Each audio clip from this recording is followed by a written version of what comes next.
All right. Well, I have some success actually, and I'm quite proud of it because it is working. I finally make it work. Check this out.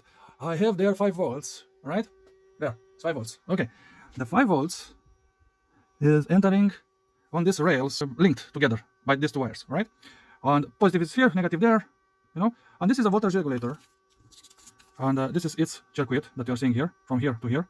And this is using from 12 to 5 volts, but I changed the values for 1 kilo and 1.2 or 1.4 per kilo. So I included here, this is the actual circuit of what we are seeing here. And I have 1 kilo and 1.2 kilo this here. This is the 1 kilo there and 1.2 kilo there. I believe it's 1.2 or 1.4. Originally it was 1.4, but I tested it and it gave me good results with 1.2. The capacitors are not really, I don't think they are influencing anything. They are mostly for good behavior, pretty much the circuit good behavior. The power supply is not fluctuating, is not having issues. And I included them as well here, just for good measure.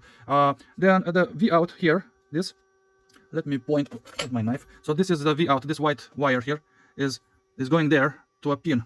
And that is here, for this binary bit, is having a pin there, another pin here, another pin here, and another pin here. So it's having 4 pins, positive and negative, and supply, and an input and an output. And this is its diagram. It's very simple. There are 2 transistors. I built this for another project and I kept them. This is it. This is the binary bit that I'm using it in the circuit that you are seeing there. So the 3 volts from the voltage regulator is going into to power this binary bit here. So this is the binary bit. You see the 2 transistors here, face to face or back to back or whatever. That is the 10 kilo. That is the input here, the green one. You see. I know it's a bit mishmash there, but this is the signal wire, the white wire, and it's going exactly there. And very next to it is the power supply is next here, and then the other line is the input. I know they are very close together. The trick was how the fuck can I power everything with 3 volts, but from a 5 volts power supply. And this was a very, very tricky thing. I actually had a little bit of luck as well. So the 555 circuit, the 555 clock that I'm having here, it's actually a PWM. And I actually, I will show you later. I switch the potentiometer until I find the proper, so I kind of calibrated it from that potentiometer, the clock, and to get the maximum, the perfect element that I'm getting right now there. Right now is working actually. So the 555 PWM clock that I'm having with this box is only working for 5 volts. It's not working for under 4 volts, only from 5 volts. So if I'm powering this box from a 3 volts power supply, it's not working at all. So it must be powered from a different voltage source, like this 5 volts that I'm having there, or even higher. I believe it's working to up to 12 volts or something, but it really doesn't matter. So what it's important is that I could make the transition and it's actually working, which is very, very good news. Very good news, because I can continue and add more stuff to this thing that I'm having here. So this signal wire, which is represented here with this blue wire, but in reality is a white wire, this wire here, is going to this signal input here to this binary bit, okay? And it's getting out from there, and it's splitting one wire into the input of this XOR gate, the 40, I'm having it there, 4030 chip. So I'm using only this gate from here to here, you see. And the XOR gate as well is very important. This is the part of luck that it crossed my mind to check it, and I was very happy to see that it is working at 3 volts, starting with 3 volts. It's not lower than 3 volts, unfortunately, this XOR gate. But it's good enough because I can drive everything after that. So it helped me immensely being able to work at 3 volts, this chip that I'm having here, this XOR gate. So you see this orange wire here is the power supply for the chip, the positive, and it is going there to this white wire, which is the 3 volts from the voltage regulator, pretty much. And it's common with this guy, with the binary bit, is common there. And then, like I said, from the output, this is the output, this wire that you are seeing here. Let me show you this. You see, this is the output, but I bend it until there. It's starting from here, but I bend it like that, and I'm taking it into one of its inputs, and the other inputs, I'm linking it directly to the 3 volts, as you can see here, okay? So one link to the output, and one link directly to the 3 volts. And also, very important, every ground is common for every module. Everything is grounded common. It's having a common ground. Doesn't matter if it's 5 volts or 3 volts. They have both the same ground. Okay, this is very important because it saved my ass. All right. This represents one gate of the chip, but also the power supply of the chip, because it is important. And the output, which is this red wire, the output of the chip. This is the negative rail for the chip. This orange link, and this red one is the output, which is going to one segment. Doesn't matter where. In this case, I can actually show you. It's going to pin 10 there, and if it's pin 10, it represents COM1, which is this COM1, and now the other link, the other wire, is linked also to the binary bit here. You see, on the other side, and this is the wire that is going to the. You see, they are together here on the output. This wire is the output of the binary bit, and it's going there on pin 2, and on this combination pin 2 with pin 10, it should give me 3D, and D is the third character and the last one. And as you can see, voila, it is there. And if I want 2D, I have to put it on pin 4 and then on pin 6 for the 1D. So each element, the base element, the last, the bottom element, I will lit it up right now. So right now it's on 2. I'll jump 3.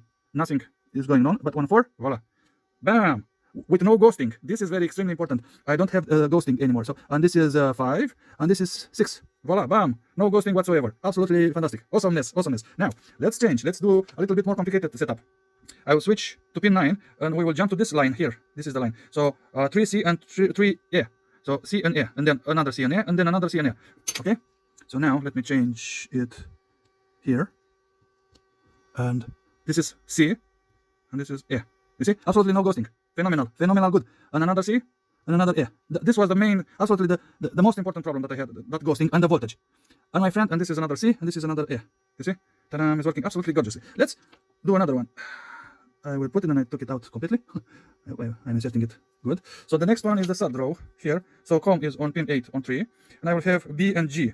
So where are you? B and G. These two, and then these two, and then these two. Okay, very simple. So, you see, B and G. And now the next character, B and G, and now B and G, and it's good, and the same goes for the fourth one. I will not show you because I did all the tests already, and it is working on us absolutely gorgeously, I may add.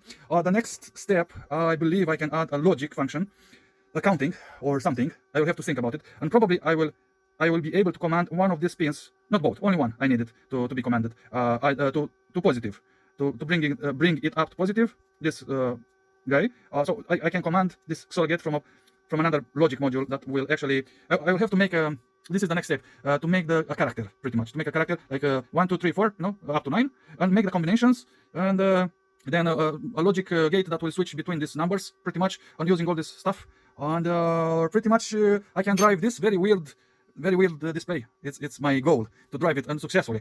But for now, it is successfully only for one single segment that I'm having here, and as you can see, it's only one segment. And it got, yeah, it's having a little bit of error if I'm touching it. I'm not sure why it's so picky. Usually if I'm interrupting, the circuit will shut off completely, or not.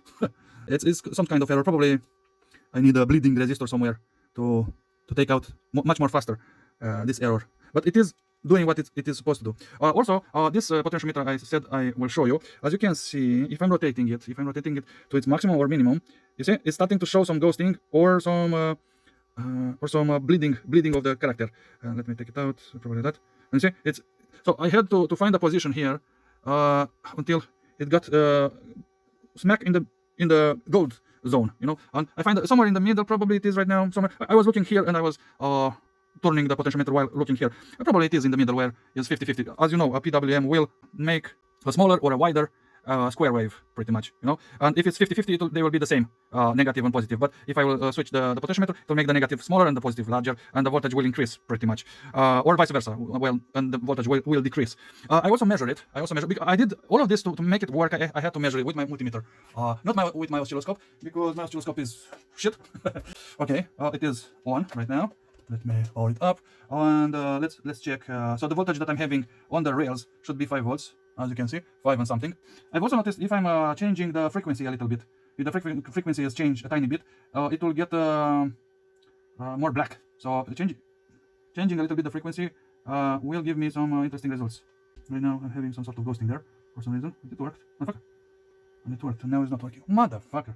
I believe I find a setting that is good enough. Okay, so what I wanted to show you, the voltages that I'm getting. You see, when I'm moving it a little bit, is making it stronger. So a little bit of fluctuation from the clock itself is also needed. Like a little bit like a clock for this clock, a clock that is clocking this clock. So now let's see here on the rail, on the voltage regulator. Let's see how much I'm getting out on the output. Exactly on this capacitor here, as you can see, 2.95.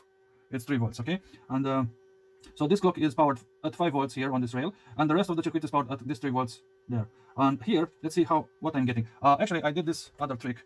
I measure it with another method. So I powered this guy up, positive and negative. Yeah. So now I'm going into the lowest possible. So as you can see, is doing something. But if I'm moving it to 1 kilohertz, or close to it is good enough. It's showing me a good result, but it's better with the 100. It's better a little bit. Now this is for testing only, and I'm slowly, the slowest right now is 1 per second or something. So I want to measure pretty much this wire and this wire, and between them to see. Yeah, it's getting some strange errors when I'm touching it. It will bleed out. You see how they are moving. Yeah. Let's see what voltages I'm getting from here and here. Yeah, you see 3 volts positive and 3 volts negative. Minus, positive, positive, negative, positive, negative, positive, negative, positive, negative. So this is what it's doing exactly on these pins, because I speed it. I put the speed very low speed, and this way I could actually see what is going on there, what the signal looks like. And this is it. This is how I measure it with this other clock. I have to calibrate it. As you can see, it's showing me some ghosting. When I'm switching the elements, it's showing me a little bit of ghosting. Sometimes at a certain frequency is good enough. You know, I don't want to see the flickering. Yeah, it's good enough at this frequency as well. But I'm also seeing the other elements a tiny bit. I'm not sure if the camera is showing. And also this is angle dependent.